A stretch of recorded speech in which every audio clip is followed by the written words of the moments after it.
this episode of Church Talk, we're going to talk about a song you know and a song you might not know in order to talk about the Bible, immigration, and kids. But first, we have to go to Texas.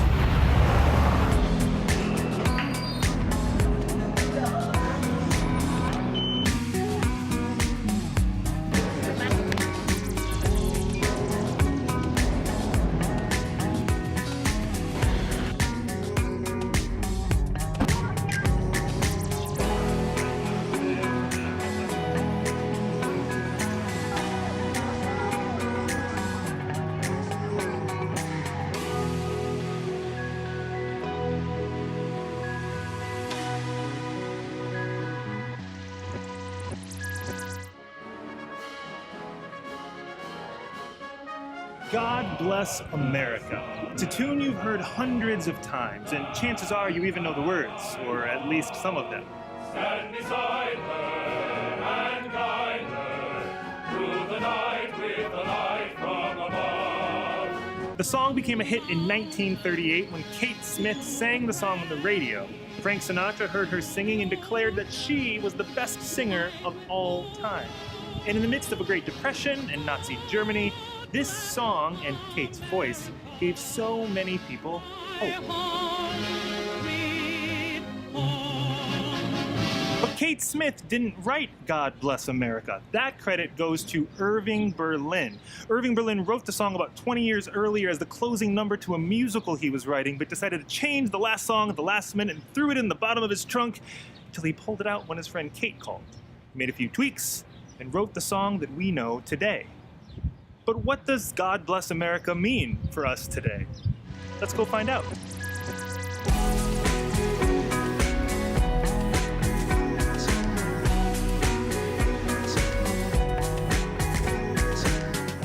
I think it means that God gives blessings out to America, but that's about it. I don't know.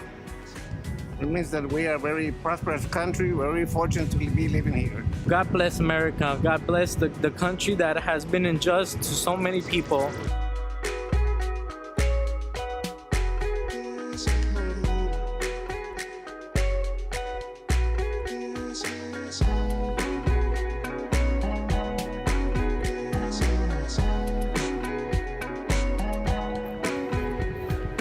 "45 years before the song would be heard on the radio, Irving Berlin heard his mother repeating this phrase, God Bless America, over and over again. Their family had just finished a long trip, arriving in America from Russia to escape the persecution of Jews during World War I. The inspiration for this song, God Bless America, that is so well known today, began by bouncing around in the head of a 5-year-old immigrant.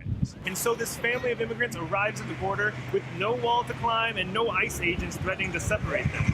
They had fled one country that was threatening them, and they found a home in another country that welcomed them in. God Bless America. God Bless America is the prayer of an immigrant who crossed the border and found a place to call home. Well, there are some people out there with their oval-shaped offices and their white-painted houses who would like to turn this phrase, God Bless America, into some alt-right political spin-off of Make America Great Again. We need to remember that it's not a political battle cry. God Bless America is the prayer of an immigrant who crossed the border and found a place to call home. Well, we're all immigrants. I like that, I like that.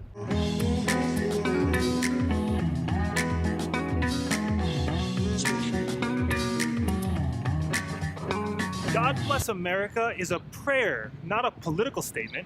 So let's put on our theological lenses and take a closer look at the first 2 words of this phrase. The idea of God blessing someone is found all throughout the Bible, from the Hebrew scriptures with Abraham being called by God to go to the land that God promised him, to the Gospels with Jesus standing on a hill declaring, "Blessed are the poor, blessed are the persecuted, blessed are those who mourn." In Genesis chapter 12, God says to Abraham, "I will bless you. I will make your name great, and you will be a blessing.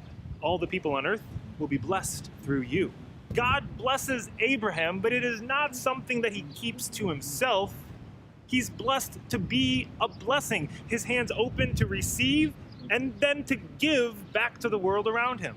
Because God's blessing is not something you trap behind walls so only some people can have it and others can't. They're for those who are overlooked by society and pushed to the margin. This is exactly what Jesus is getting at in the Sermon on the Mount. When he says, blessed are the poor or blessed are the persecuted, he's not saying that you have to suddenly become poor or go out and get yourself persecuted. In a world that says you need money or status in order to be blessed, Jesus is looking at the people around him and telling them that they are blessed exactly as they are.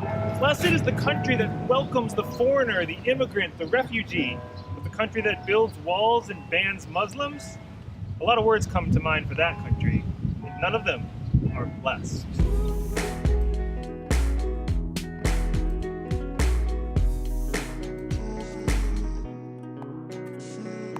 My friend Amanda, one of the pastors at the Riverside Church, saw the news about families being separated and immigrants being deported. She woke up one morning inspired to do something, to say something, to sing something. She called her friend Rebecca, she picked up her guitar, and she wrote a song called Child of Mine, powerfully and prophetically calling everyone to love all the children, regardless of what side of the border they were born on. When you're in danger, I'll do everything I can to keep you safe. If you are hungry, tired, sick, or scared, I'll cross a line every time.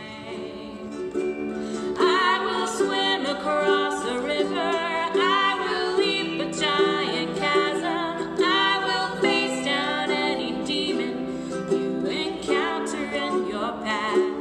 I will walk 10,000 miles and pick you up when you get sleepy. I will cross every line, child of mine. You see, when it comes to immigration, the Bible has a few things to say. You shall not wrong or oppress a foreigner. When the foreigner resides with you in your land, you shall not oppress the foreigner.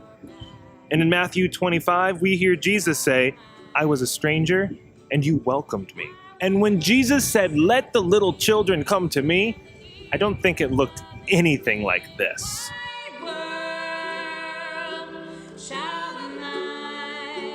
We've created these borders and then declared them divine. We demand that God bless our holy huddles and let everyone else go to hell. We separate thousands of children from their families because it's the law, as if laws are never unjust or in need of changing. We need to turn over some tables as we follow a Jesus who breaks the rules anytime they get in the way of him loving the people around him. God bless America? Why don't we start with love your neighbor? I wonder what Irving Berlin would think about his song today as we distort his prayer for the sake of our political rallies. What songs would he write when he sees bans and building walls written into every new executive order?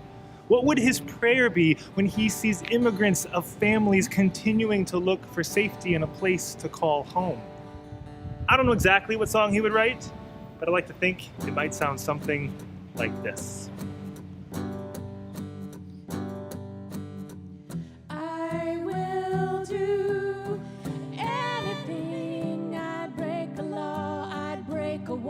I'd take the fall for you.